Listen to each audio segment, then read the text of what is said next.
Good morning. How was the SOAR event in Dunsmuir? Awesome, huh? Yeah. Welcome home. Must have been absolutely heaven. The weather, the music at the same time, and the mountain air. Sounds lovely. It was hot. It was cool. Yeah, nice. Well, welcome to our service this morning. I'm Reverend Sue in service today, so if you need any prayer support, I am here for you with that after service. And we have no real announcements. Isn't that awesome? I know. Want to make up one? The thing that everyone is asking us, and it kind of shows here this morning on the attendance, what's going to happen is the church going to be open or closed with the next announcement of what stage we're in with the county. Purple is one that has certain regulations, so we won't know until next week for sure. But right now we're carrying on as if everything is moving forward. And we do everything we can here with the doors open, and we appreciate and really value your attention to the masks and to the sanitizing and hand washing and the distancing. That does make a difference. So we will keep championing that and take care of one another. So, and if you have been missing some of the social time, don't forget the Wednesday midweek pickup Zoom call, and you can get the information from Lori. Just call her and say, I want to be added to that list. They are very heartwarming conversations with one another. So with that, we will just go ahead. I appreciate everyone in service today. Thank you, Carol, at the board desk, if there's anything you want to ask her. And the bookstore is open, and so we'll have that opportunity to shop. Cheryl will help you in there. And of course, our great sound team and ushers and greeters, so appreciate. Yesterday, the landscape was here. See, I'll make up my announcements. They were here and swept leaves from I think 2 years worth of leaves, and the pile is really huge. So we're hoping for a big rainstorm that will just carry that right on down the river. So let's take a moment to silence our phones and settle in. We're going to have the reading from Damien, and then we'll do a prayer, and Reverend Dr. Mary will be speaking on Bridge Over Troubled Waters. Should be interesting. So, Damien, come on forward and do your reading. Thank you.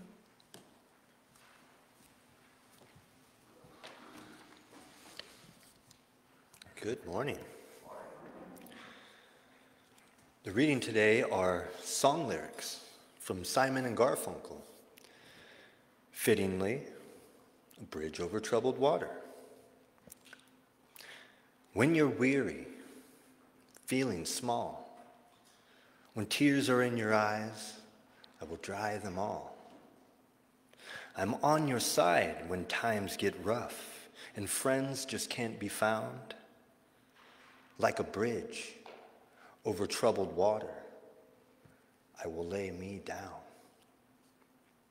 Like a bridge over troubled water, I will lay me down. When you're down and out, when you're on the street, when evening falls so hard, I will comfort you. I'll take your part when darkness comes and pain is all around. Like a bridge over troubled water, I will lay me down. Like a bridge over troubled water, I will lay me down.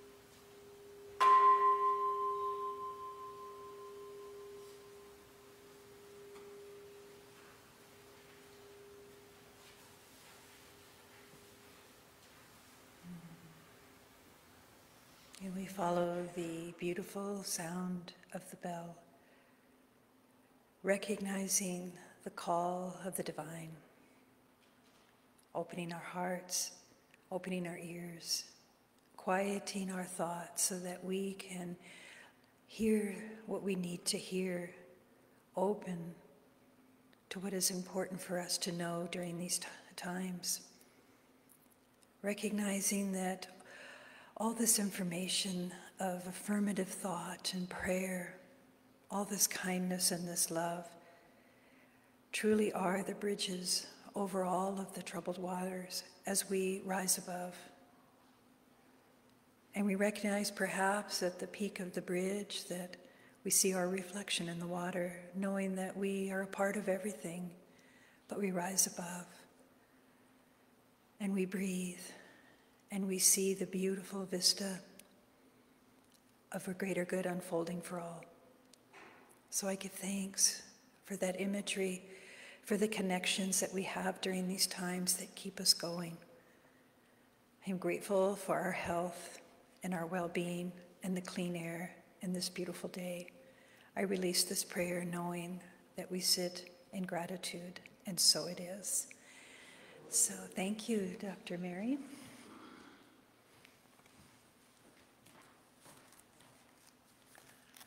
I always love that song, did you? I mean, you can just sing it anytime, anywhere. It's just really great.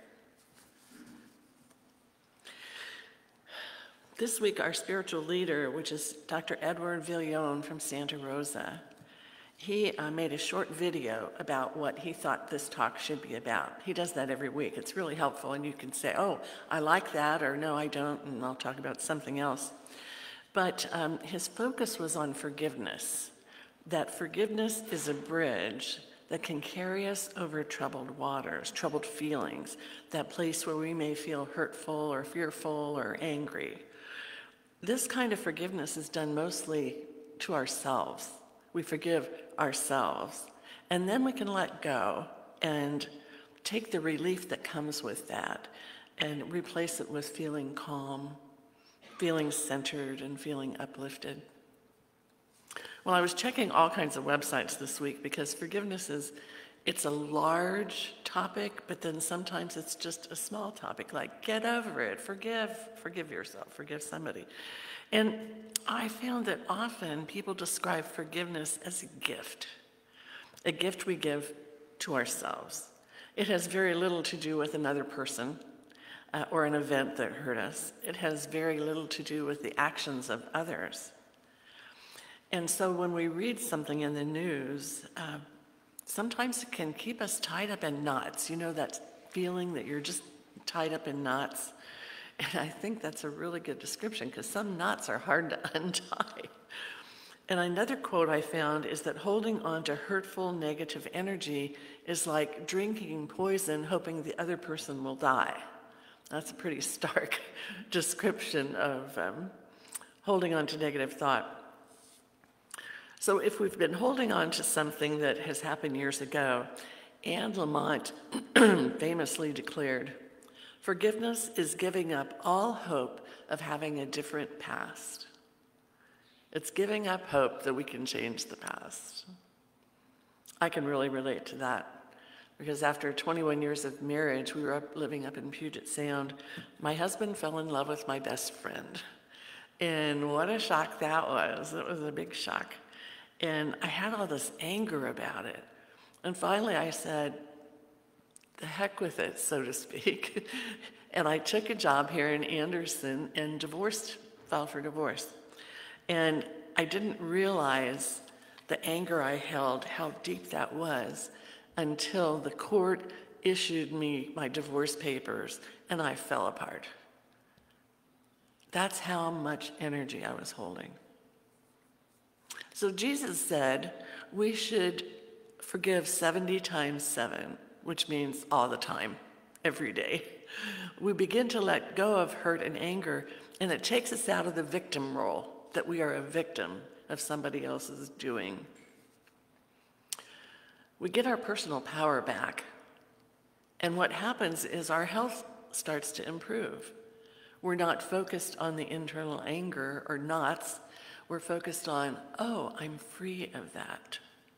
So we can replace indigestion. Well, how do you do that? Well, usually I think of puppies, little puppies romping around, or little kittens, or babies cooing, and that usually starts me smiling, and I feel better. So that's my way of breaking that cycle, of getting out of that. I was thinking about all the messages we're bombarded with these days in the past few months. So many unkind words, so many obnoxious attitudes. You think, where did they come up with that? And these are people trying to convince us that we should be afraid, really afraid. Well, when I was putting this talk together, I thought, well, I'll go to the Drudge Report. Anybody read the Drudge Report? Not a couple people know. The front page is all one-liners, and then you tap that to get into the story. And in 2 minutes, I wrote down some of these words on the front page of the Drudge Report. Leaked secrets, teacher beheaded, legal reckoning, terrorists, pushed to the brink, condemned, struggle, third wave, dishonesty, dueling, intrigue, battle, painful reality. That's just on their front page. It's not a really socially redeeming website, but every once in a while I go there to see, did the world blow up while I was asleep? You know, that kind of feeling. I really need to know. And if that's all I'm going to see, I'm just like, oh, it's not too bad today. So the prominent messages that promote fear through this rabid criticism and slamming and shaming people, compared to a thoughtful critique of kindness, honesty, and compassion, I think right now the anxiety level in this country is just off the charts. Do you feel that? I keep thinking, what can I do every day to help relieve some of that? And every morning, what can I do? Science of mind. Science of mind. As a student of this philosophy for many years, well, back in the early 90s, it's personally my bridge over troubled waters. It's my go-to place when I want to think about how do I move forward, how do I let go, what are the most important things to do today? Because number one, if we really believe that our thoughts are creative, that our words and beliefs are creative energy, and number two, do we believe there's a creative process and the energy of our thoughts, words, and beliefs impact people and things around us, including ourselves? And number three, if there really is a natural law called the law of cause and effect, then why are we so surprised with the negative consciousness in so many communities? Why are we surprised at the high crime rate in places like Chicago? It's just hard to believe how many people get killed there every week. Why should we be surprised that the atmosphere of our country is stirring up civil unrest? Shouldn't be a surprise. Look at the Drudge Report. Then I think, okay, if our minds are that powerful, and as a collective in this nation of negativity and anxiety, could this have anything to do with all the hurricanes hitting the southern east coast and the southern states? More than there's ever been. So I invite you to look at this in the morning or in the evening too. Have I individually contributed to that negative atmosphere? Did I in any way today contribute to that negative atmosphere? Here's what Ernest Holmes writes on page 348 in the Science of Mind text. The history of race is written in the mental atmosphere of the globe on which we live. A unity is maintained between all people and individual mentalities who are in sympathetic vibration with each other. The mentalities more or less mingle and receive suggestions from each other. This is the meaning of mental influences, which is indeed a very real thing. So each town, city, or nation has an individual atmosphere. Some towns are bustling with life, and some towns feel dead. It's the result of the mentality of the people who live there. The combined thought of those who inhabit a nation creates national consciousness, which is the psychology of the people. So an idea of bridge over troubled waters is an interesting coming together in my mind of the importance of forgiveness, which improves our health and well-being, and the importance of being the guardian of my mind, my thoughts, my words, my actions. You know, I love Emma Curtis Hopkins, and you might hear about her too much if you've never taken her class, but her class is really fantastic. She taught that every person is doing the best they can every moment, no matter how ugly it looks. And I believe that. My time as a chaplain at the Crisis Center proved that to me. People on their last legs, so to speak, homeless and unhealthy and all these people, and they're struggling because they want to get better. They're doing the best they can. And so I thought to myself, as I'm struggling writing this talk, can I write a Sunday talk that's my best? Yeah, I can, but it depends on my attitude. It depends on my attitude. Am I going to find really rich things to share with you, or just something to throw on the table and say, well, I tried, you know? So if I'm overwhelmed with negative news, or if I have too many projects needing my attention, my talk might not sound so good. And so what I do on Fridays, I set aside all day Friday and all day Saturday to write a talk, because I want to do it with an attitude of love, with an attitude of discovery, with an attitude that says maybe what I'm reading or feeling might help you, might help someone out there. I also take time during those 2 days when I hear negative news, whether it's from my husband or the news or whatever I'm reading, am I letting it wash over me? Am I just letting it wash over me and go, wow, that was interesting? I don't grab onto it. And I understand people that report the news, they have a good intention. They're doing the best they can to prove to you that what they're believing is right, or what they're believing about other people is wrong.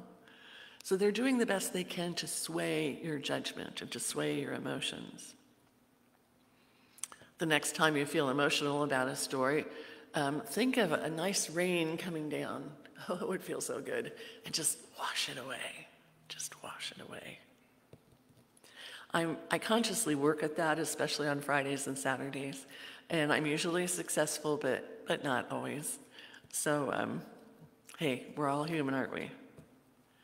So if there's any negativity that you've swallowed hook, line, and sinker,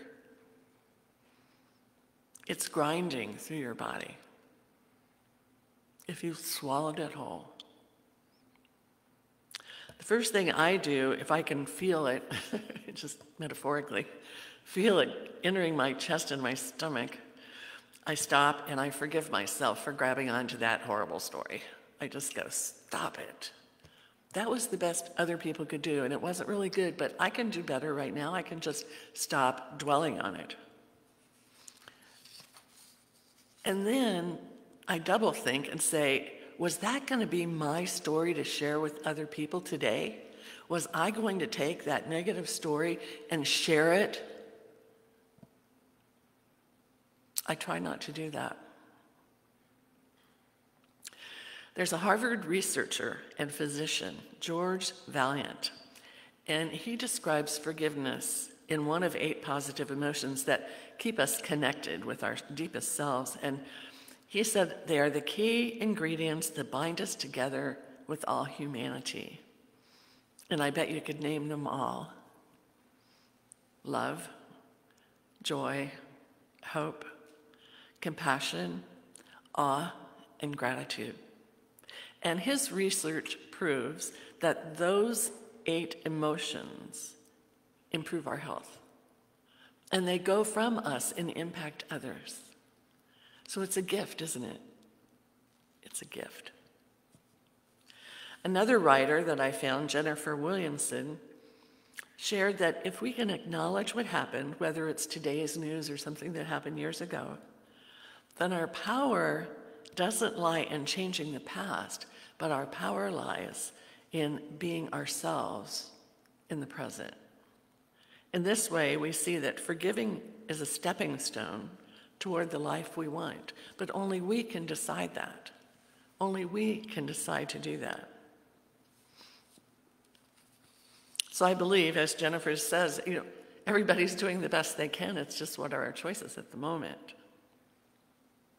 Because when we see anyone, does it look like what they're doing is an act of love or harm or really just some negative behavior? Or could that negative behavior be a call for love? A call for love. So once we call on that goodness in our heart and see it in everyone, it's like a release. How did I forget to see that that person is a child of God? How could I have forgotten that? On the website of the Center for Mind-Body Psychotherapy, they teach forgiveness frees us to live without the weight of anger and resentment, the weight of it. And I know sometimes there are horrible situations in some people's lives, and they feel if they forgave it or let it go, that it would not be an appropriate activity, that they should carry that burden because they didn't fix it or couldn't fix it or something. But if we can forgive ourselves, our self-worth raises, it improves, and it decreases a lot of stress. Otherwise, that energy keeps us stuck in the mire and the muck, and we again lose control of our thinking and behavior. In John 8:7, it states that when a crowd asked Jesus what should be done to a woman who was caught in adultery, he responded, "Let him who is without sin cast the first stone." Yeah, forgiveness doesn't mean you have to accept the behavior of another or you have to forget it. It's giving yourself permission to reveal happiness once again and move forward to do what's the best for you. In The Science of Mind, page 438, Holmes writes, "If one labors under a great burden of past mistakes, it devitalizes the body. And if the condemnation is great enough, it might render the body incapable of moving, of just freezing. When we labor under a sense of condemnation of others, the burden of our thought weighs upon us." And that in Matthew, we find the story of Jesus' followers bringing a paralyzed man to him. And Jesus said, "Take up thy bed and your sins are forgiven. You can go home." And the man did.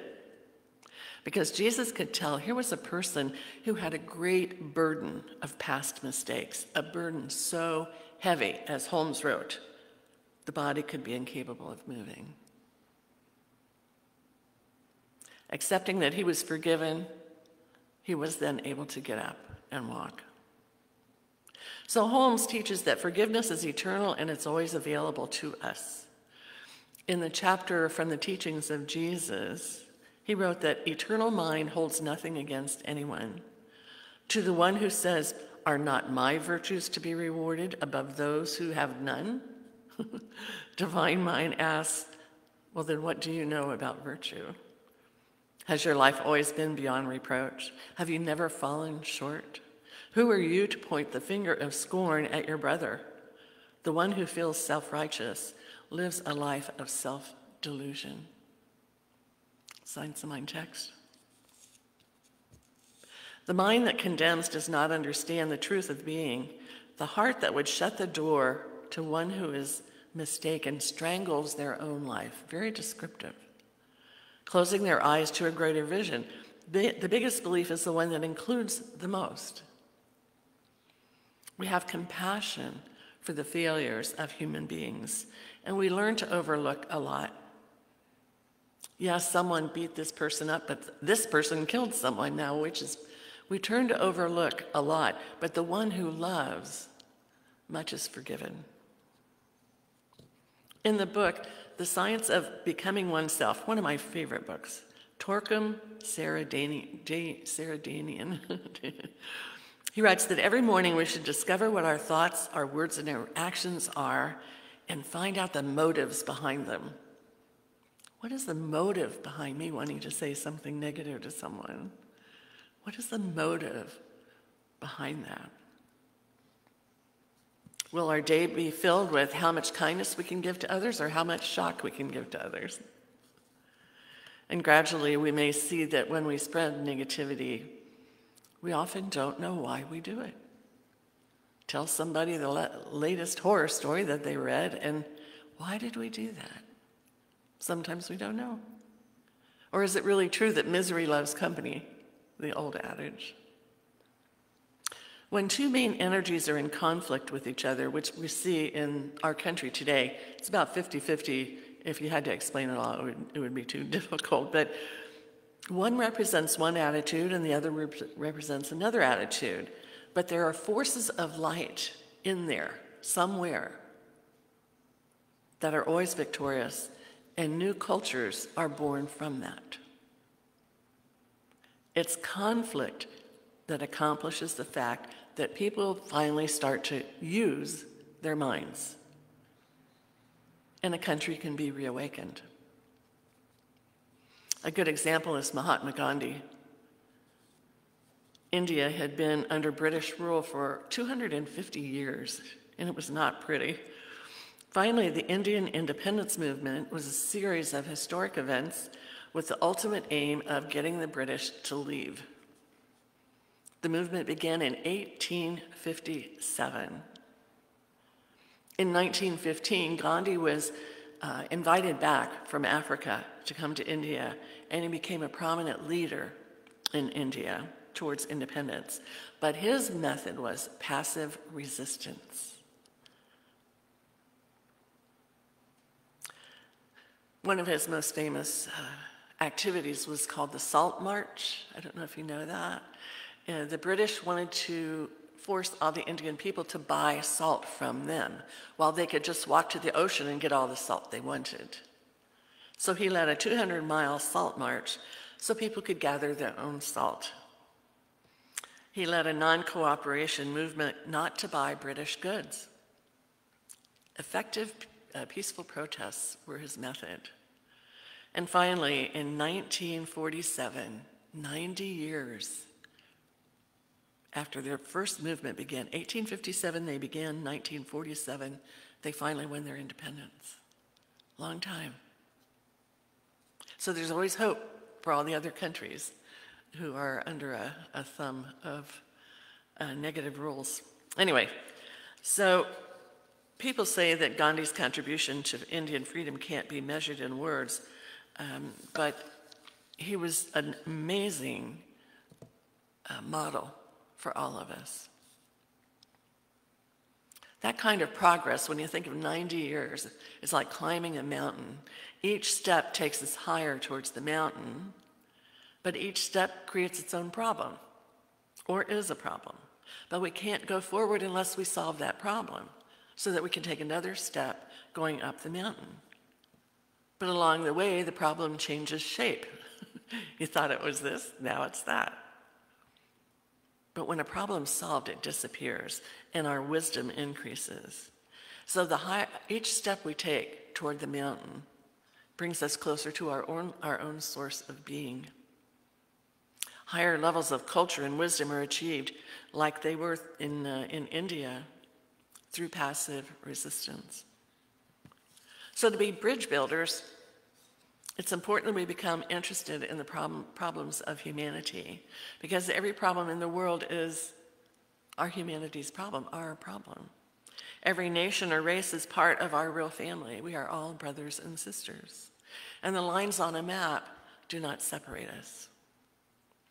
In some way, if we can dedicate some of our time every day to social services, something to help humanity, or creating a group of people around us that can channel the light in each other's lives to keep us uplifted, we can start to radiate the light of our true self, and we can become fearless.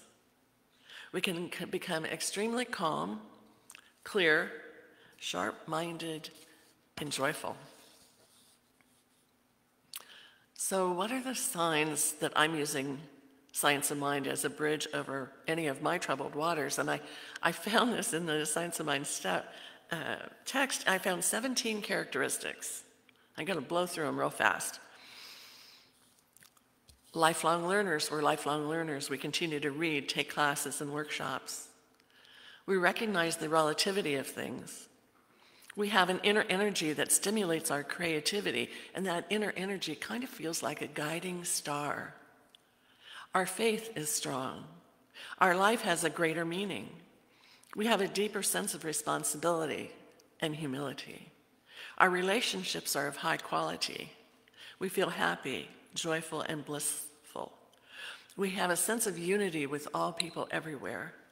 We see beauty all around us. We do not judge or condemn others. Our heart is full of gratitude. We begin each day with self-observation. We adapt to how each day unfolds, and we live a balanced life. We let go of fear and live each day in love.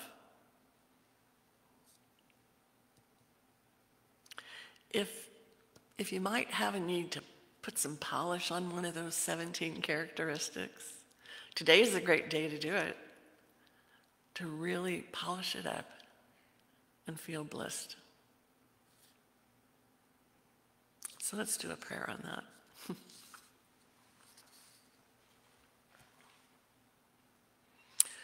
Oh, I'm so grateful today, Spirit, for Ernest Holmes and the Science of Mind, as it helps me and so many people to cross over troubled waters with Spirit by our side, with God in, through, and around us, to see the truth that God is all there is, to see the truth that everybody's doing the best they can, to let the negativity just roll off and know there is good and love behind it.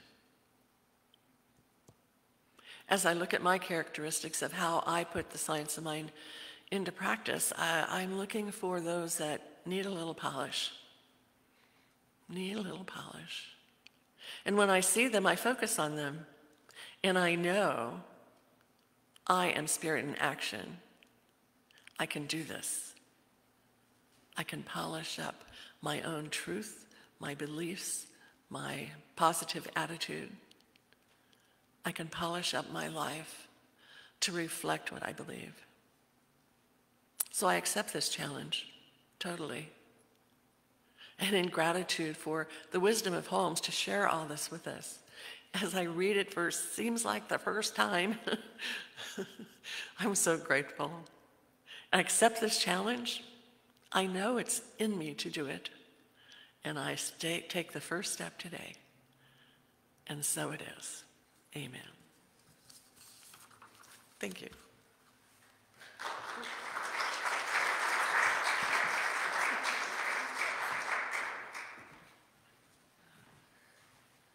Thank you, Mary. You know, it's endearing to hear her little, underneath what she says, that cute little giggle that she has. You notice that? That one?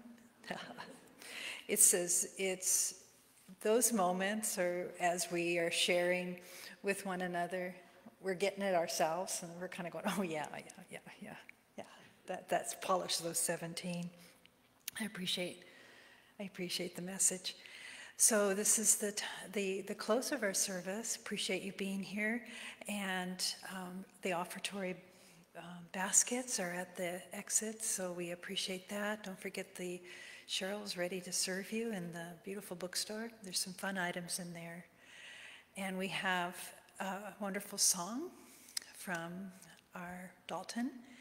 So know that the prayer and the information shared today is carrying us across those troubled waters. Don't forget. And all of the good that you've shared financially and through your service and through your attendance is making a difference. It's an energy field. It's an energy field. We can feel it, right? So we're going to stay strong. Hey, stay healthy. Keep breathing. And keep doing the right things. So let us join in the beautiful heart of Dalton.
Thank you, everyone. What a great invitation that song is, to go now be the instrument of that peace. May your hearts remain open this week and keep that forgiveness flowing. Have a beautiful week. Namaste.